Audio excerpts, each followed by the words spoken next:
স্থানীয় সময় বৃহস্পতিবার এভাবেই সকাল হয় ভারতের রাজধানী নয়াদিল্লিবাসীর। ঘন কুয়াশায় ঢেকে যায় শহরটির উঁচু উঁচু ভবনগুলো।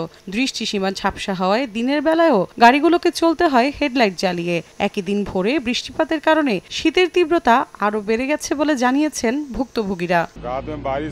রাতে বৃষ্টি হয়েছে, ঠান্ডার মাত্রা অনেক বেড়েছে, তাই আমি জ্যাকেট পরেছি।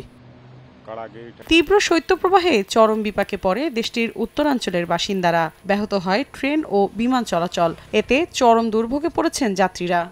শীতে অনেক বেশি সমস্যার সম্মুখীন হচ্ছি। প্রচণ্ড ঠান্ডায় সবচেয়ে বেশি কষ্টে দিন পার করছেন খেটে খাওয়া শ্রমজীবীরা। পরিবারের জন্য খাবার জোগাড় করাই কষ্টকর হয়ে দাঁড়িয়েছে তাদের জন্য। হাড় কাঁপানো শীতে শিশু ও বয়স্কদের প্রতি বাড়তি সতর্কতার পরামর্শ দিয়েছেন চিকিৎসকরা। মৌসুমী সাথী, সময় সংবাদ।